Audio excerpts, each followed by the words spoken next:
students, welcome to DP Academy. Today we will see remaining part of the chapter complex number. Previous video में हमने exercise 1.2 complete किया था, जिसमें था find the square root of complex number और उसके बाद था solve the quadratic equation. Quadratic equation solve करो एंड कॉम्प्लेक्स नंबर का स्क्वायर रूट फाइंड आउट करो। हमने अच्छी तरह से कंप्लीट किया है। अगर आपने नहीं देखा है तो डिस्क्रिप्शन में लिंक है, उसको क्लिक करके आप जाके देख सकते हो। आज हम देखेंगे नया पार्ट अर्गेंस डायग्राम और complex plane, modulus of complex number, argument और एम्पलीट्यूड ऑफ कॉम्प्लेक्स नंबर। उसके बाद देखेंगे polar form of complex number and उसके बाद है exponential form of complex number. इतना सारा पार्ट हम देखेंगे। बहुत ही ईजी है, सिर्फ आप ध्यान लगा के सुन लो एंड नोट कर लो। अर्गेंस डायग्राम और कॉम्प्लेक्स प्लेन। अब हमारे पास क्या है, z है। z मतलब क्या है, complex number. Let z is equal to x plus i y be a complex number. ये हमारे पास क्या है, कॉम्प्लेक्स नंबर है, बी अ कॉम्प्लेक्स नंबर। अब ये कॉम्प्लेक्स नंबर हम कहाँ रिप्रेजेंट करने वाले, प्लेन में रिप्रेजेंट करने वाले। प्लेन में मतलब कार्टेशियन सिस्टम हमें मालूम है, उसमें हम रिप्रेजेंट करेंगे। अब ये कैसे रिप्रेजेंट करेंगे देखते हैं। Therefore, the point p x, y represent the complex number z is equal to x plus i y। इसका मतलब क्या है, x plus i y एक कॉम्प्लेक्स नंबर है, इसको हम पॉइंट में रिप्रेजेंट कर सकते हैं। तो क्या करना है, पॉइंट ब्रैकेट में लिखते हैं। फर्स्ट लिखना है रियल पार्ट। रियल पार्ट क्या है यहाँ पर, x, y कोऑर्डिनेट की जगह क्या लिखना है, imaginary term. Real term and imaginary term. तो real term comma imaginary term, ये हो गया पॉइंट, और ये पॉइंट हम कार्टेशियन सिस्टम में रिप्रेजेंट कर सकते हैं। फॉर एग्जाम्पल अगर हमारे पास ऐसा नंबर है 3 + 4i, ये कॉम्प्लेक्स नंबर है, तो हम इसको कैसे रिप्रेजेंट करेंगे, 3,4। और ये 3,4 ये पॉइंट हम इजीली कार्टेशियन सिस्टम में रिप्रेजेंट कर सकते हैं। तो 3,4 ये जो पॉइंट है, ये क्या रिप्रेजेंट करेगा, कॉम्प्लेक्स नंबर। अब प्लेन ड्रॉ करते हैं। उसके पहले ये x है, x क्या है, रियल पार्ट। देखो x क्या है, रियल पार्ट ऑफ z। और इसको हम कहाँ पर रिप्रेजेंट करेंगे, x, और real part is represented on x axis. इसको हम x एक्सिस पर रिप्रेजेंट करेंगे। और जो y है वो क्या है, imaginary part of z। z मतलब कॉम्प्लेक्स नंबर, ये हम रिप्रेजेंट करेंगे y एक्सिस पर। और यहाँ पर हम x एक्सिस और y एक्सिस नहीं कहेंगे, क्योंकि यहाँ पर क्या लिखा हमने, कॉम्प्लेक्स प्लेन। जो हमारा प्लेन होता है उसको हम कहते हैं कार्टेशियन प्लेन पर हम रिप्रेजेंट नहीं करेंगे। तो y कॉम्प्लेक्स प्लेन होता है, तो कॉम्प्लेक्स प्लेन में x एक्सिस को हम क्या कहते हैं, देखो यहाँ पर x एक्सिस इज कॉल्ड, ये बहुत इंपॉर्टेंट है, x axis is called as real axis. X axis is called as real axis, क्योंकि एक्स एक्सिस पर क्या रिप्रेजेंट करने वाले हम लोग, रियल टर्म। तो रियल टर्म जिस एक्सिस पर रिप्रेजेंट करते हैं उस एक्सिस को कहते हैं real axis. And real part कहाँ पर हम रिप्रेजेंट करेंगे, एक्स एक्सिस पर। And y axis is called, अब y एक्सिस पर कौन सा पार्ट है, y एक्सिस पर है इमेजिनरी पार्ट। तो y एक्सिस को हम क्या कहेंगे, इमेजिनरी एक्सिस। ये याद रखना है आपको। रियल पार्ट हम x एक्सिस पर रिप्रेजेंट करेंगे, इसलिए x एक्सिस को हम कहेंगे real axis. And y axis पर इमेजिनरी पार्ट रिप्रेजेंट करेंगे, इसलिए y एक्सिस को कहेंगे इमेजिनरी एक्सिस। अब कॉम्प्लेक्स प्लेन ड्रॉ करते हैं। देखो यहाँ पर ये क्या है, ये हॉरिजॉन्टल लाइन है, इसको हम कहते हैं एक्स एक्सिस। लेकिन अब ये एक्स एक्सिस नहीं है, ये क्या है, रियल एक्सिस। तो यहाँ पर हम लिखेंगे रियल एक्सिस। और ये y एक्सिस नहीं है, ये क्या है अब, इमेजिनरी एक्सिस। यहाँ पर लिखेंगे इमेजिनरी एक्सिस, या फिर आई एम एक्सिस ऐसा लिखा तो चलेगा। और यहाँ पर आर ई मतलब क्या है, रियल, एक्सिस या रियल एक्सिस। अब ये कॉम्प्लेक्स नंबर हमारे पास क्या है, z is equal to x plus i y. तो हम इसको कैसे रिप्रेजेंट करते हैं, इसको रिप्रेजेंट करते हैं x, y से। तो सपोज ये यहाँ पर p पॉइंट है, यहाँ पर क्या है, पॉइंट p है। पॉइंट P क्या है, x, y। अब ये पॉइंट क्या रिप्रेजेंट करता है, ये पॉइंट रिप्रेजेंट करता है कॉम्प्लेक्स नंबर। तो ये पॉइंट रिप्रेजेंट करता है कॉम्प्लेक्स नंबर, मतलब क्या है जेड, तो ये इज इक्वल टू ये क्या है जेड।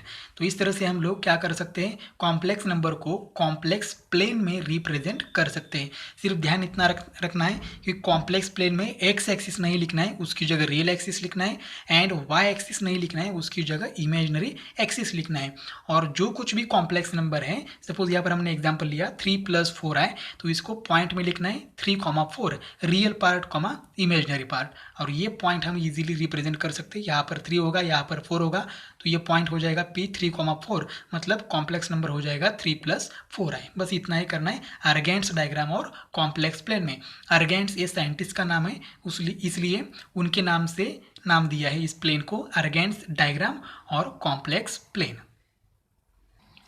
अब हम देखेंगे मॉडुलस ऑफ जेड। जेड मतलब क्या है, complex number, modulus of complex number. तो सपोज हमारे पास क्या है, एक कॉम्प्लेक्स नंबर है, z is equal to A plus I b. अब ये ए प्लस आई बी, ये कॉम्प्लेक्स नंबर को हम कैसे रिप्रेजेंट कर सकते हैं, ये कॉमा बी पॉइंट में रिप्रेजेंट करेंगे। अब ये पॉइंट हमने कॉम्प्लेक्स प्लेन में या अर्गेंट्स डायग्राम में प्लॉट कर दिया। तो देखो यहाँ पर ये पी ए कॉमा बी यहाँ पर आ गया, तो इससे हम क्या किया, एक्स एक्सिस पर या रियल एक्सिस पर हमने परपेंडिकुलर ड्रॉ कर दिया, और ये पॉइंट पी एंड ये ओरिजिन हमने क्या किया, ज्वाइन किया। अब यहाँ पर देखो, यहाँ पर हम ओ है, यहाँ पर पी है, तो यहाँ पर क्या कहते हैं, एम कहते हैं। अब ये पी एम डिस्टेंस कितना होगा, पॉइंट पी के वाई कोऑर्डिनेट इतना, तो पॉइंट पी का वाई कोऑर्डिनेट कितना है, पी। अब ये ओ एम डिस्टेंस कितना है, पॉइंट पी के एक्स कोऑर्डिनेट जितना है उतना ही ये डिस्टेंस है ओ एम, तो ओ एम कितना हो गया ये। अब देखो ये ओ पी और ये एक्स एक्सिस, इसके बीच एक एंगल हुआ है, ये एंगल हमें मालूम नहीं है, इसलिए हम कंसिडर करेंगे थीटा। अब हमें क्या फाइंड आउट करना है, मॉडुलस ऑफ जेड। अब मॉडुलस ऑफ जेड की डेफिनेशन क्या है, पहले वो देखते हैं। तो यहाँ पर अगर हमारे पास ये z है, ओरिजिनल कॉम्प्लेक्स नंबर हमारे पास है, z is equal to A plus I B, तो मॉडुलस ऑफ z हम रिप्रेजेंट करते हैं। देखो यहाँ पर हम लिखते हैं modulus of z, modulus of z is represented by mod z और r। मॉडुलस मतलब क्या होता है, मॉड होता है, जो मॉड लिखते हैं ना, वर्टिकल लाइन के बीच एक नंबर लिखना है, तो वो हो गया मॉडुलस या मॉड, तो ये हो गया मॉडुलस ऑफ z रिप्रेजेंट करेंगे। अब उसकी वैल्यू कैसे कैलकुलेट करेंगे, तो हमें कैलकुलेट करना है मॉडुलस ऑफ z r, और इसको रिप्रेजेंट करेंगे मॉड z से, इज इक्वल टू ये क्या आता है, देखो स्क्वायर रूट ऑफ, क्या करना है, कॉम्प्लेक्स नंबर कौन सा है, ए प्लस आई बी, तो रूट में क्या लिखना है, ये स्क्वायर प्लस बी स्क्वायर, तो ये हो गया मॉडुलस ऑफ जेड। अब ये कैसे आ गया, देखो यहाँ पर, यहाँ एक ट्रायंगल है, ट्रायंगल पी एम ओ, ये ट्रायंगल जो ओ पी डिस्टेंस है उसको हम क्या कहा, हमने आर कहा। तो यहाँ पर अगर पाइथागोरस थ्योरम हमने अप्लाई कर दिया, तो ये क्या आएगा, r square is equal to A square plus B square, तो आर की वैल्यू क्या आएगी, रूट ए स्क्वायर प्लस बी स्क्वायर, तो ये रूट ए स्क्वायर प्लस बी स्क्वायर है, इसको हम कहते हैं मॉडुलस ऑफ जेड, उसको रिप्रेजेंट करेंगे मॉड जेड और आर से, मतलब ये जो डिस्टेंस है ओ पी, ये आर है, इसका मतलब ये क्या है, मॉडुलस ऑफ जेड इतना है। फॉर एग्जाम्पल सपोज हमारे पास एक कॉम्प्लेक्स नंबर है, z इज इक्वल टू क्या है, 3+4i, तो हमें क्या निकालना है, मॉड z, तो mod z is equal to root, अब ये स्क्वायर प्लस बी स्क्वायर है, तो ये मतलब क्या है 3 एंड 4, बी मतलब क्या है 4, तो यहाँ पर क्या हो जाएगा 3 स्क्वायर प्लस 4 स्क्वायर, तो यहाँ पर क्या हो जाएगा, देखो यहाँ पर आएगा 3 स्क्वायर मतलब क्या है 9 प्लस 4 स्क्वायर मतलब 16, तो ये क्या हो गया √25, और √25 मतलब क्या है 5। इसका मतलब इस कॉम्प्लेक्स नंबर का मॉडुलस ऑफ जेड, मतलब मॉडुलस क्या आ गया 5। 5 मतलब क्या है, ओ टू पी, ये डिस्टेंस कितना है 5, ये जब 3 था मतलब ओ एम 3 था और पी एम 4 था, तब ओ पी कितना आ गया 5, इसका मीनिंग है। अब हम देखते हैं आर्ग्यूमेंट ऑफ जेड। तो आर्ग्यूमेंट की डेफिनेशन क्या है, आर्ग्यूमेंट और एम्पलीट्यूड ऑफ जेड, आर्ग्यूमेंट को हम एम्पलीट्यूड भी कहते हैं, तो उसकी डेफिनेशन क्या है, angle theta with positive direction of x axis is called argument of Z and it is represented bye A R G, argument of Z. अब डायग्राम में देखो यहाँ पर ये पॉजिटिव एक्स एक्सिस है, और यह पॉजिटिव एक्स एक्सिस के साथ ओपी ने जो एंगल किया है थीटा, उस थीटा को हम कहते हैं आर्ग्यूमेंट और amplitude of complex number Z. अब ये कैलकुलेट कैसे करेंगे, तो यहाँ पर देखो हम यहाँ पर फॉर्मूला अप्लाई करते हैं साइन थीटा का, ये राइट एंगल ट्रायंगल है, तो यहाँ पर साइन थीटा का फॉर्मूला अप्लाई कर लो, therefore sine theta is equal to क्या आएगा फॉर्मूला?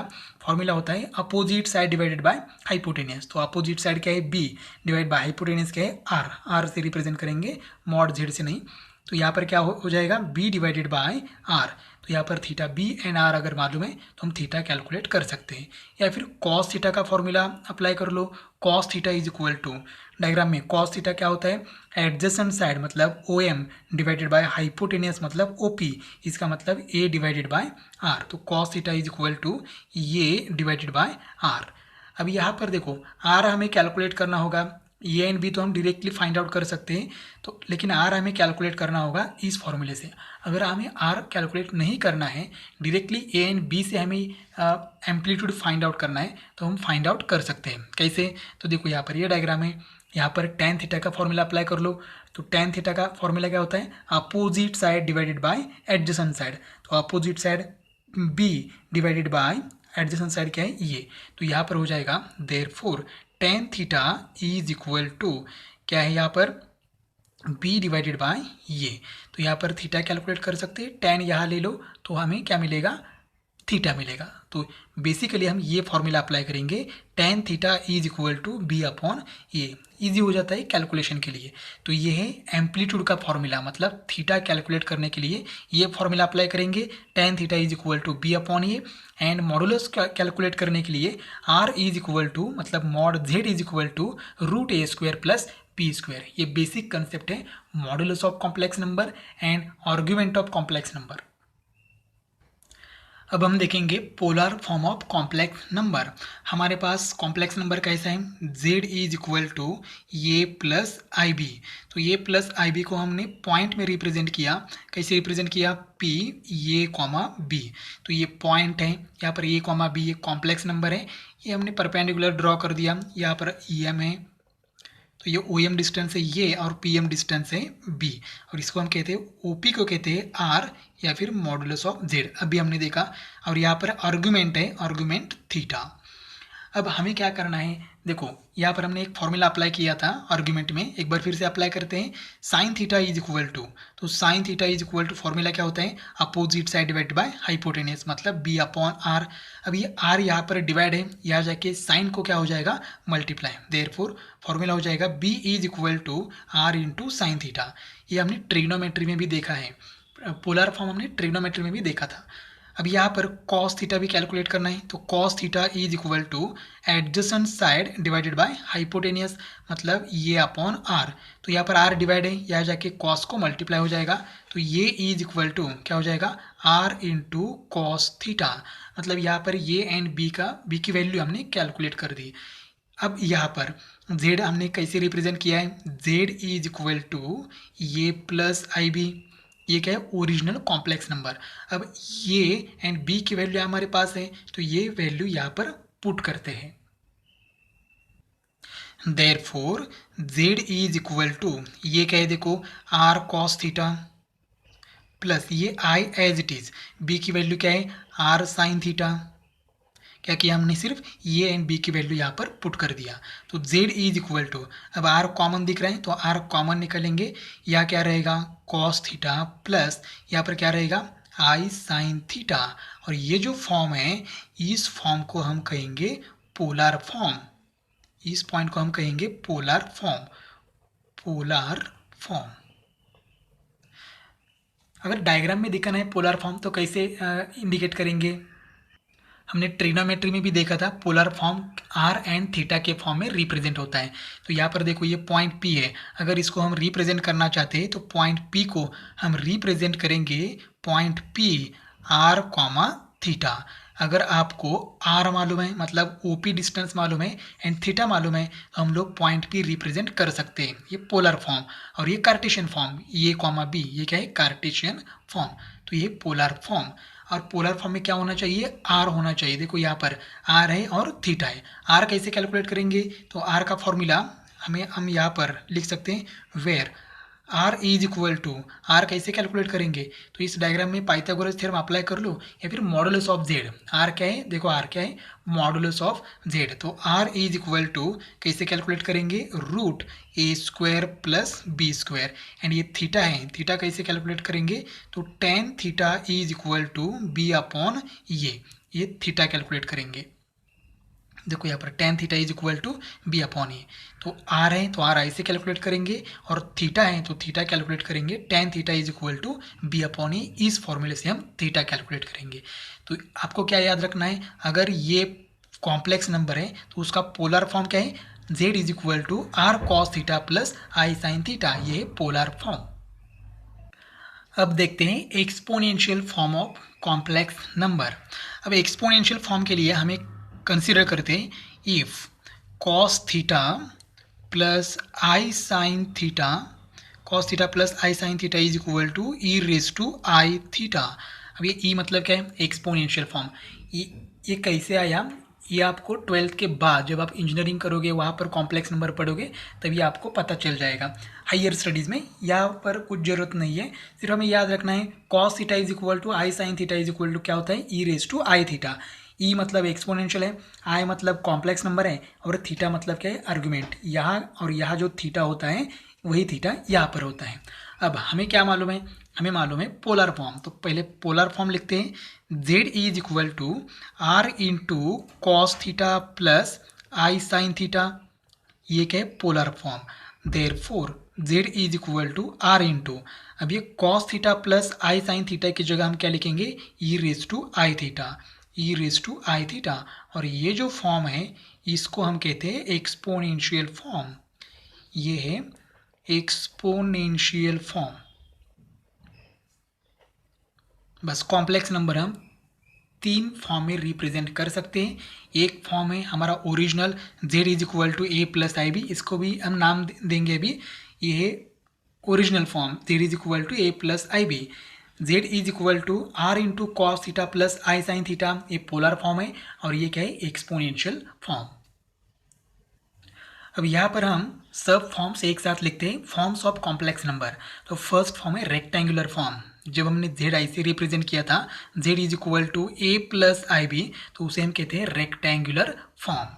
सेकेंड फॉर्म है पोलर फॉर्म, अभी हमने देखा पोलर फॉर्म।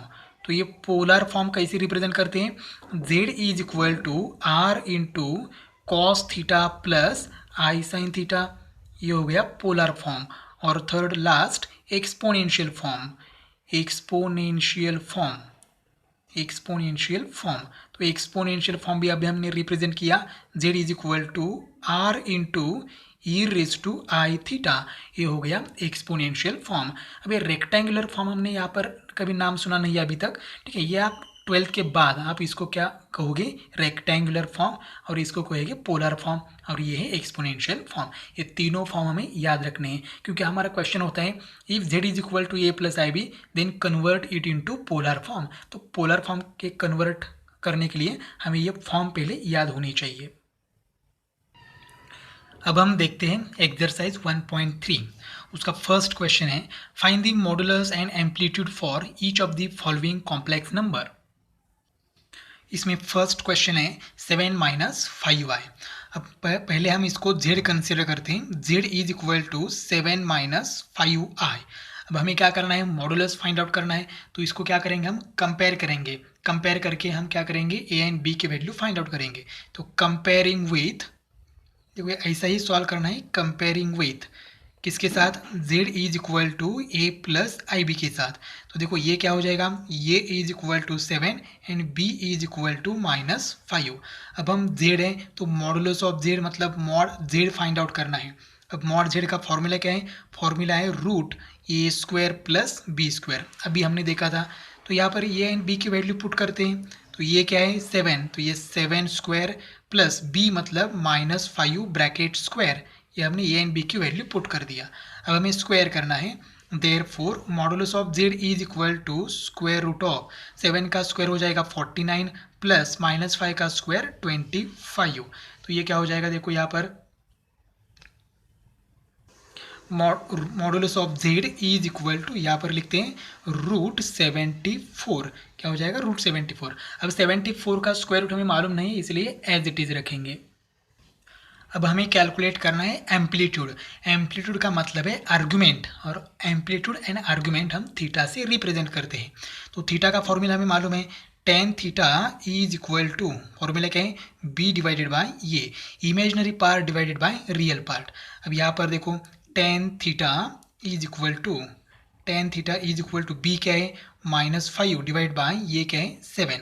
अब हमें ये टेन थीटा की वैल्यू हो गई, हमें क्या चाहिए, हमें चाहिए थीटा। तो थीटा क्या हो जाएगा, देखो यहाँ पर थीटा इज इक्वल टू, ये टेन यहाँ पर भेज दो तो टेन वहाँ जाने के बाद क्या हो जाएगा, टेन रेज टू -1, इसको हम कहते हैं टेन इनवर्स, और ये एज इट इज लिखना है -5 डिवाइडेड बाय 7। तो theta is equal to tan inverse of -5/7, ये हो गया एम्पलीट्यूड या argument of Z.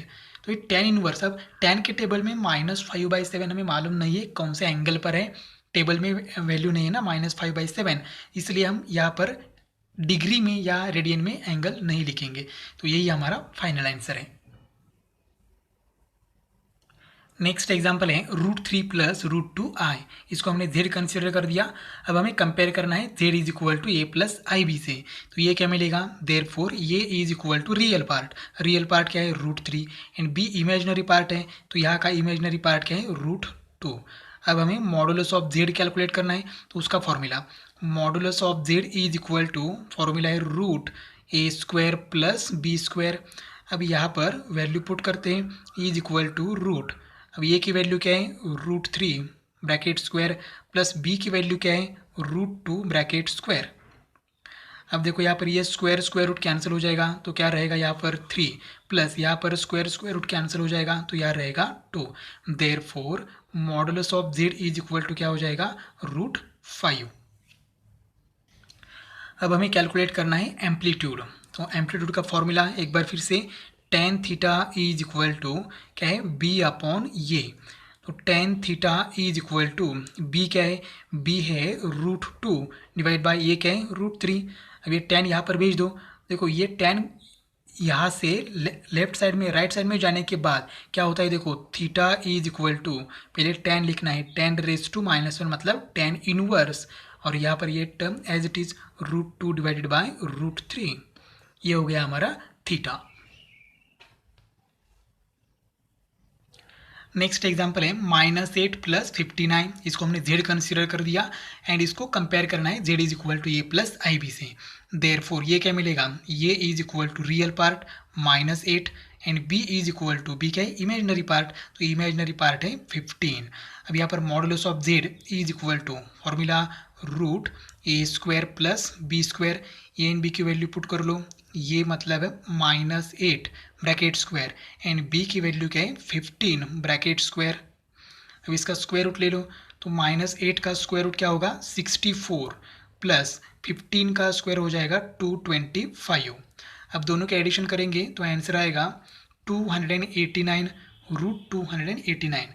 Therefore modulus of z is equal to, अब 289 ये परफेक्ट स्क्वायर है तो उसका स्क्वायर रूट क्या होगा 17, तो mod z is equal to क्या आ गया 17, ये मॉडुलस ऑफ z।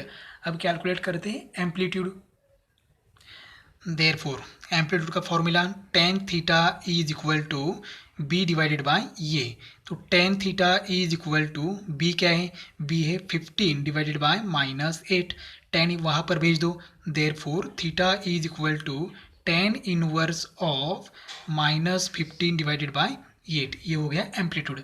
अब हम एम्पलीट्यूड को ऐसे भी लिख सकते हैं, देखो एम्पलीट्यूड या आर्गुमेंट, तो इसको ऐसे लिख सकते हैं, आर्गुमेंट लिखना है तो ARG ऑफ Z, ये क्या है आर्गुमेंट ऑफ Z, और इसको हम एम्पलीट्यूड भी कहते हैं, तो ये MP मतलब क्या है amplitude of Z is equal to theta is equal to tan inverse of -15 divide by 8। देखो ये लिखो एम्पलीट्यूड या आर्गुमेंट, या एम्पलीट्यूड लिखो थीटा लिखो, कुछ भी लिखो आंसर सेम है। अगर एम्पलीट्यूड का है तो AMP of Z is equal to tan inverse -15 by 8 लिखो, आर्गुमेंट लिखा है तो ARG of Z is equal to tan inverse -15 by 8 लिखो, या फिर अगर ये दोनों भी नहीं लिखना है तो theta is equal to tan inverse -15 by 8, ये करेक्ट है। सिंबल है ये आर्गुमेंट एंड एम्पलीट्यूड का सिंबल है थीटा।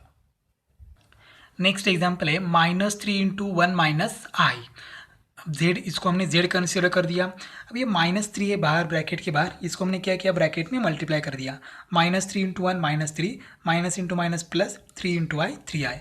अब इसको हम कंपेयर करेंगे z is equal to A plus I b से, तो ये क्या मिलेगा, ये is equal to -3 and b is equal to +3। अब हम मॉड जेड कैलकुलेट करते हैं। Mod Z is equal to square root of a square plus B square.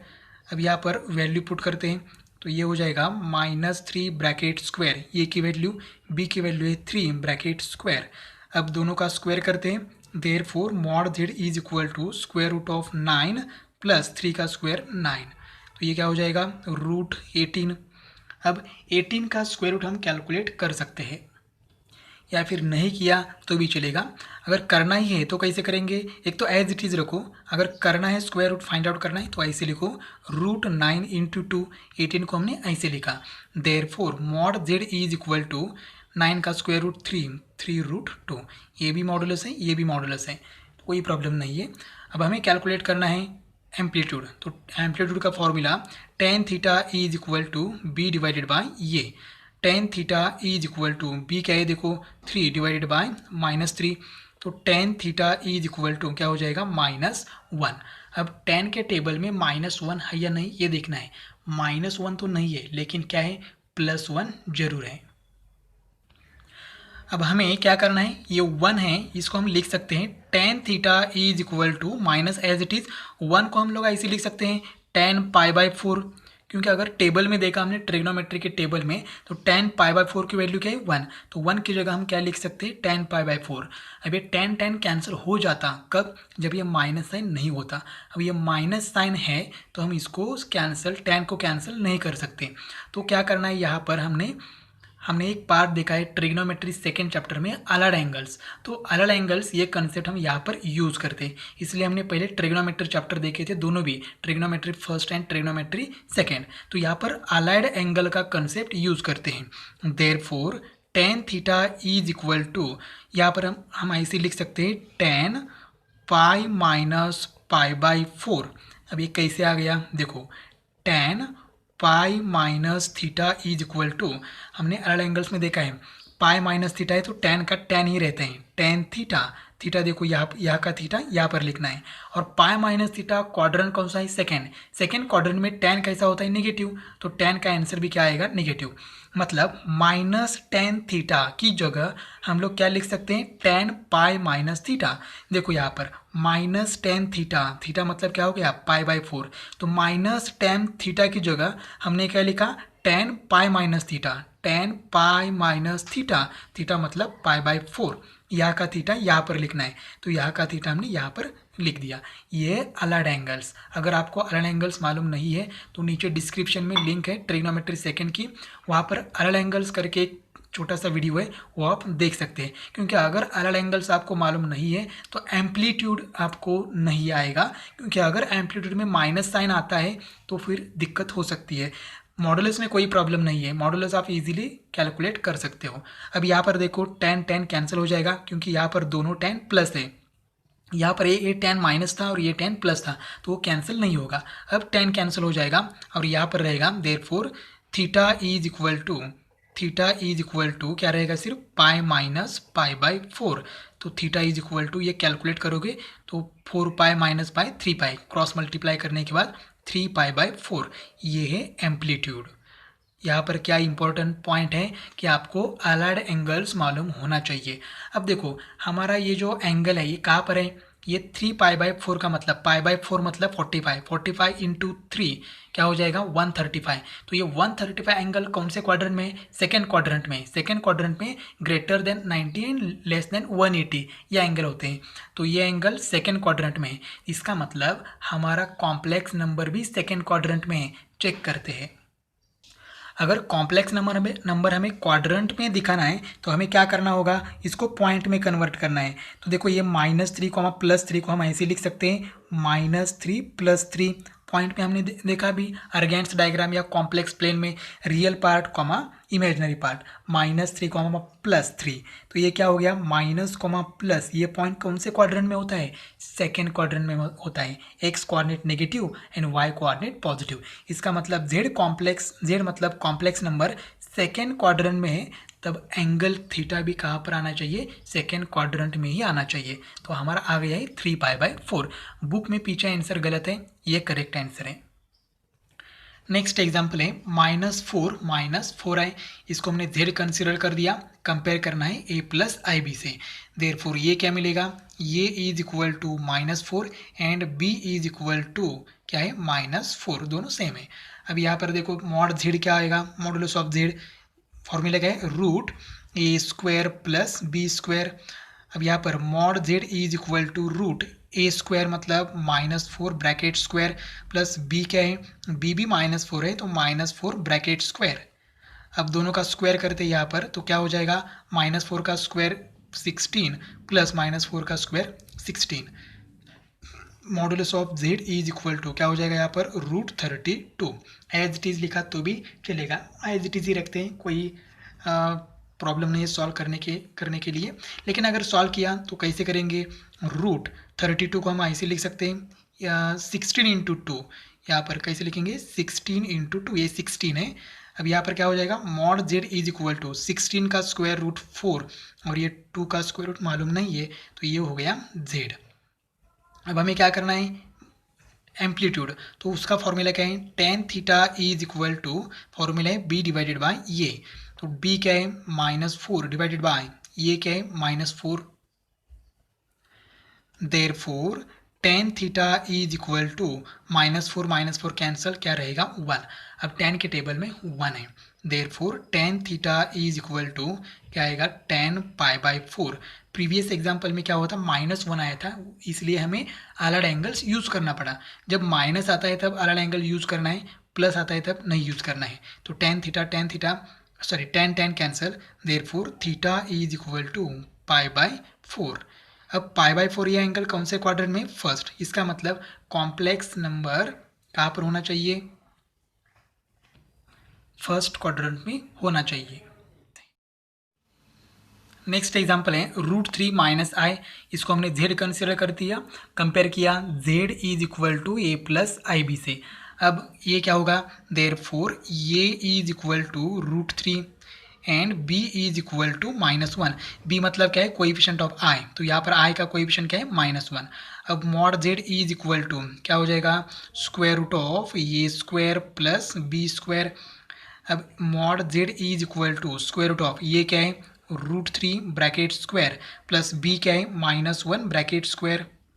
अब यहाँ पर √3 का स्क्वायर क्या हो जाएगा 3 प्लस -1 का स्क्वायर +1, तो ये क्या हो जाएगा √4।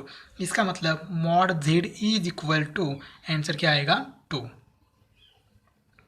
अब यहाँ पर tan थीटा कैलकुलेट करते हैं, tan थीटा का फॉर्मूला क्या है, b डिवाइडेड बाय ये, tan theta is equal to b क्या है -1 डिवाइड बाय ये क्या है √3।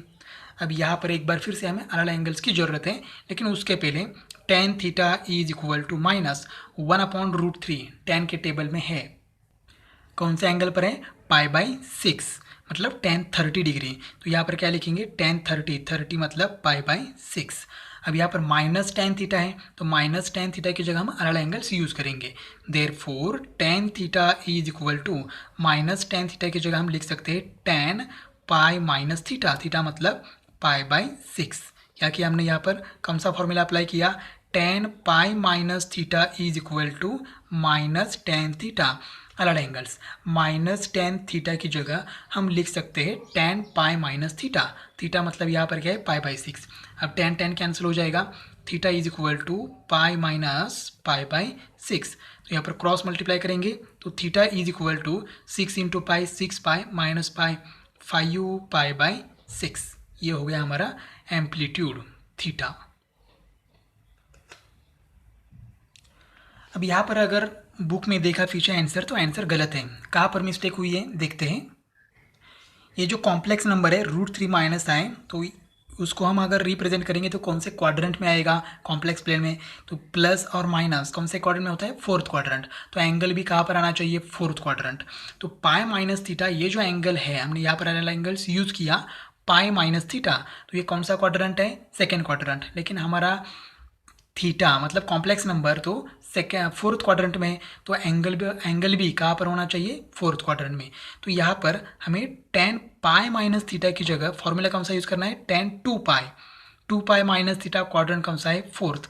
फॉर्मूला सेम है, माइनस टेन थीटा, सिर्फ यहाँ पर क्या आएगा, two pi minus pi by six. तो यहाँ पर भी क्या हो जाएगा, two pi minus pi by six. अब सिक्स इंटू टू पाई क्या हो जाएगा, 12 पाई। तो यहाँ पर आएगा 12 पाई माइनस पाई डिवाइडेड बाय 6। तो यहाँ पर ये आंसर नहीं आएगा, थीटा का ये आंसर नहीं आएगा। देयरफॉर थीटा क्या आएगा, theta is equal to 11 pi divided by 6। ये आपको थोड़ा सा याद रखना है।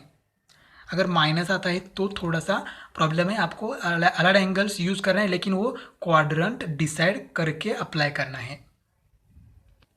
नेक्स्ट एग्जाम्पल है 3। कॉम्प्लेक्स नंबर क्या है, 3। अब z इज इक्वल टू 3। अब ये 3 को हम ऐसे लिख सकते हैं, z is equal to 3 plus 0i, क्योंकि यहाँ पर इमेजिनरी टर्म एब्सेंट है तो 0i हमने लिख दिया। अब कंपेयर करते हैं z is equal to a plus ib से, तो ये क्या मिलेगा, ये is equal to 3 and b is equal to 0।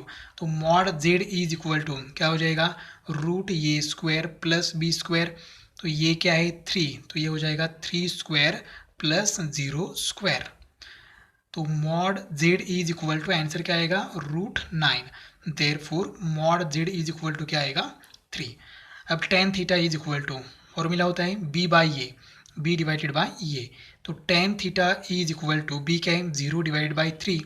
तो tan theta is equal to 0 divide by 3, answer क्या आ गया, 0। अब थीटा चाहिए तो हमें क्या करना है, यहाँ पर भी थीटा लाना है। तो टेन के टेबल में थीटा है या नहीं चेक करना है टेन के टेबल में 0 है। तो देखो कौन से एंगल पर है, तो 0 डिग्री, मतलब यहाँ पर टेन 0 डिग्री। तो टेन टेन कैंसिल हो गया, therefore theta is equal to 0 degree modulus, and ये हो गया एम्पलीट्यूड। नेक्स्ट एग्जाम्पल है 1 प्लस आई।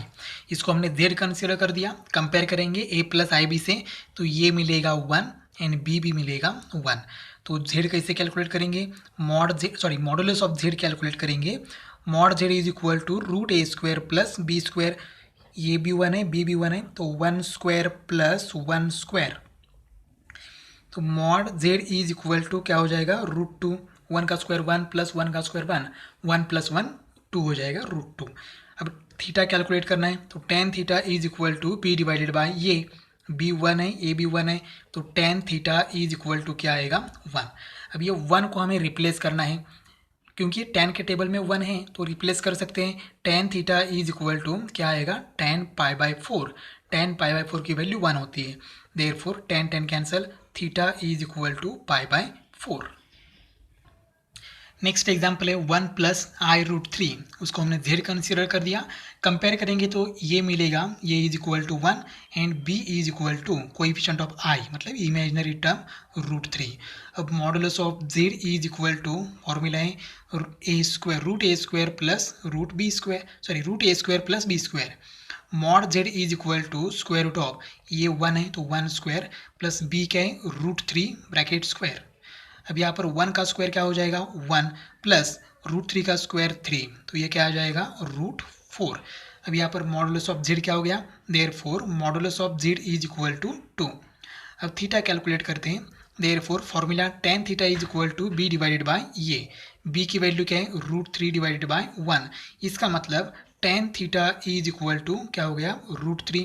अब टेन के टेबल में रूट 3 है या नहीं ये चेक करना है, तो टेन के टेबल में रूट 3 है, सिर्फ एंगल हमें लिखना है। Therefore tan theta is equal to tan pi by 3, pi by 3 मतलब 60, टेन 60 की वैल्यू क्या होती है, रूट 3। देयरफॉर टेन कैंसिल हो जाने के बाद रहेगा theta is equal to pi by 3, और ये एम्पलीट्यूड। क्वेश्चन फर्स्ट का लास्ट एग्जाम्पल है 1 plus 2i square into 1 minus i. इसको हमने z कंसिडर कर लिया, लेकिन ये कॉम्प्लेक्स नंबर के स्टैंडर्ड फॉर्म में नहीं है, मतलब a प्लस आई बी के फॉर्म में नहीं है, तो हमें उसका कन्वर्जन करना है। तो यहाँ पर क्या करेंगे, a plus B bracket square, ये फॉर्मूला यहाँ पर अप्लाई करेंगे। Therefore z is equal to A square मतलब 1 का square 1 plus 2 into A into B करेंगे, तो ये हो जाएगा 4i प्लस बी स्क्वायर मतलब 2i का स्क्वायर हो जाएगा 4i square into 1 minus I as it is. अब यहाँ पर आई स्क्वायर की वैल्यू पुट करते हैं, तो आई स्क्वायर की वैल्यू क्या है, -1, तो यहाँ पर पुट करने के बाद आएगा z is equal to 1 plus 4i -1 into 4 क्या हो जाएगा -4 इंटू 1 माइनस आई। यहाँ पर लिखते हैं I square is equal to -1। अब ब्रैकेट में यहाँ पर 1 माइनस 4 कैलकुलेशन करेंगे, z is equal to -3 plus 4i into 1 minus I. 1 minus 4 answer क्या आ गया -3 प्लस 4i। अभी हम दोनों ब्रैकेट का मल्टीप्लिकेशन करना है, तो z is equal to -3 into 1 क्या हो जाएगा -3 into minus I plus 3i। 4i into 1 क्या हो जाएगा +4i इंटू माइनस आई -4i स्क्वायर। अब यहाँ पर भी आई स्क्वायर की वैल्यू पुट करते हैं, तो यह हो जाएगा z is equal to -3 plus 3i plus 4i क्या हो जाएगा 7i -1 आई स्क्वायर की वैल्यू -1 इंटू -4 हो जाएगा +4। यहाँ पर भी I square is equal to -1। अब z is equal to 4 minus 3 क्या हो जाएगा 1 प्लस 7i। ये हो गया स्टैंडर्ड फॉर्म। अब इसको हम कंपेयर करेंगे, कंपेयरिंग विथ किसके साथ कंपेयर करेंगे, z is equal to a plus I B के साथ। अब ये क्या हो गया, a is equal to 1 and b is equal to 7। तो modulus of z is equal to formula क्या है √a² प्लस b²। तो mod z is equal to root a का मतलब 1 स्क्वायर प्लस b है 7 bracket square. Therefore modulus of z is equal to square root of 1 का square 1 plus 7 का square क्या हो जाएगा 49। तो mod z is equal to क्या आएगा √50। अब √50 मतलब 50 का स्क्वायर रूट कैलकुलेट करना है, तो mod z is equal to इसको हम ऐसे लिख सकते हैं 25 इंटू 2। तो mod z is equal to last step 25 का स्क्वायर रूट क्या है 5 इंटू √2। ये हो गया मॉडुलस। अब थीटा कैलकुलेट करते हैं, फॉर्मूला क्या है tan theta is equal to b divided by ये। तो b की वैल्यू क्या है 7 डिवाइड बाई ये क्या है 1। Therefore tan theta is equal to answer क्या आएगा 7। लेकिन हमें tan थीटा की वैल्यू नहीं चाहिए, थीटा की वैल्यू चाहिए। Therefore theta is equal to tan को यहाँ भेज दो, तो ये हो जाएगा tan इनवर्स ऑफ 7। ये है थीटा। यहाँ tan के टेबल में 7 है या नहीं हमें मालूम नहीं है, मतलब एग्जैक्ट एंगल मालूम नहीं है, इसलिए हम नहीं लिखेंगे। तो इस तरह से हमने क्वेश्चन नंबर 1 कंप्लीट किया है। क्वेश्चन नंबर 2 और आगे के क्वेश्चंस हम नेक्स्ट वीडियो में सॉल्व करेंगे। तब तक आपको क्या करना है, ये कंसेप्ट है बेसिक कंसेप्ट, ये आपको अच्छी तरह से प्रैक्टिस करनी है। मतलब कॉम्प्लेक्स नंबर, उसके अलग अलग फॉर्म्स है, पोलर फॉर्म और exponential form, modulus of Z and amplitude of complex number, और उसके बाद है कॉम्प्लेक्स प्लेन मतलब आर्गेन्स डायग्राम। अच्छी तरह से आपको करना है। एम्पलीट्यूड और आर्ग्यूमेंट के लिए आपको अलग एंगल्स आना चाहिए।